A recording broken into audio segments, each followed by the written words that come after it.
In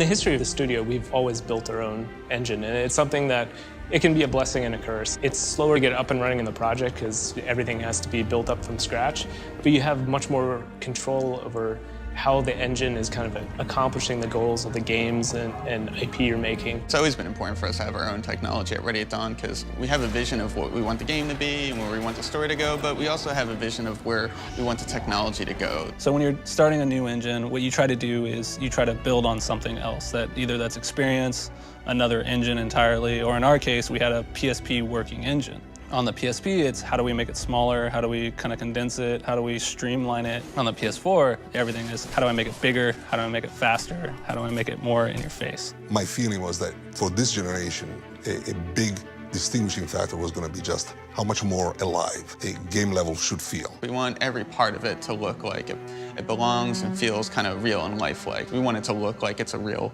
living, breathing environment, and there's a lot of parts to that. Whether it's smoke, things blowing in the wind, everything that is moving in the game interacts volumetrically and correctly with the air in the environment. When our characters are standing there and the wind is blowing and you get the coat flapping in a physically correct manner, whether you even understand why it looks better than you've seen before, it just registers, The player doesn't know why, but it looks better. It looks more realistic. It's taken a lot of time and a lot of effort, but we've started to get, really realistic movement to the cloth. You see how they move, you see how they behave, you see how they feel, how they respond to light differently.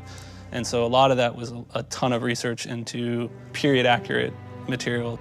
For every little, glint on a material or things like that, every bit of texture, we scan lots of textiles to get that sort of real-world look embedded into our materials. And so that was actually kind of challenging, is finding those materials in today's societies, because we have a lot of synthetic materials now.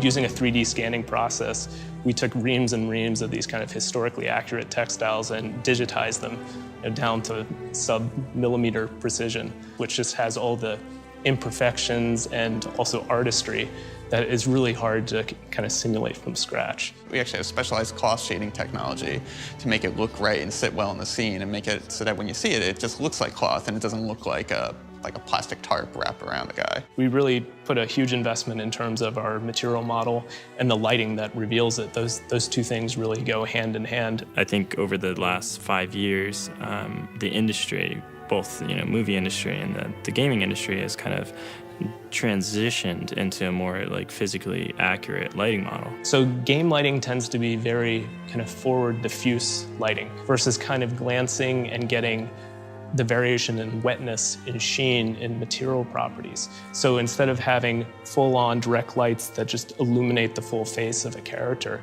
you have glancing lights that are catching kind of imperfections and implying form. We've spent a lot of time getting a good volumetric look to our lighting and our fog system so that it creates a kind of mood and atmosphere. The world we're in, especially you have foggy London, fluid and fog and these dense atmospheres and grime and soot are all very difficult anomalies to actually model.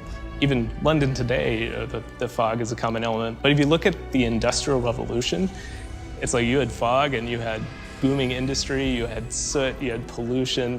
It was almost like another character in our world. Yeah, I think in the past, games kind of used fogs to clip out draw distances because they couldn't render as much, and so they bring the fog plane in, and maybe on PCs, if you had a really boss video card, you could crank that dial back up and you could see further and further. And now we're using it to accent the world and some of the players to really give the life and the feeling of everything there. It gives it this kind of living, breathing, immersive quality that actually gives more depth to the world because it's so integral to making the characters and world feel cohesive and of that place and time. When there's a certain tone in the story, a lot of it doesn't just come from what the characters say or even just from the actors and their motion capture. A lot of it comes from the environment. It comes from the lighting and sort of the atmosphere. Any one thing seems kind of inconsequential, but as you see the meticulous kind of research and all those little details add up, the overall experience is something that conveys that level of detail. I don't think there's a single element that we're like, well, let's not go there because the hardware's not powerful enough. It was the door was open in any field, and we were like, okay, well, let's try to innovate as many fields as possible. Really, the limit is not the technology anymore, it's certainly not the platform. You can do anything. Like you can really set out a kind of a blank slate and say, what do we want to do differently? What do we think is really key to this new generation of hardware? Which to the end user and to the game and to the gamer means that we are giving them the best experience that we can. We're giving them the most physics that we can, the most graphics that we can, the most animation and AI work. And so what we're able to do is we're able to tailor each of those systems to maximize the hardware, to give them the best outward experience. Because now we're doing stuff that wasn't before possible.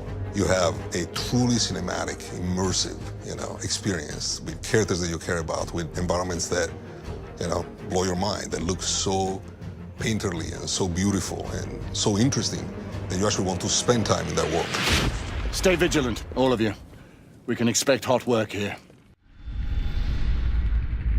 Music is an absolutely essential part of the experience in every way. The sound of the game is just as unique as the visual. It has its own identity.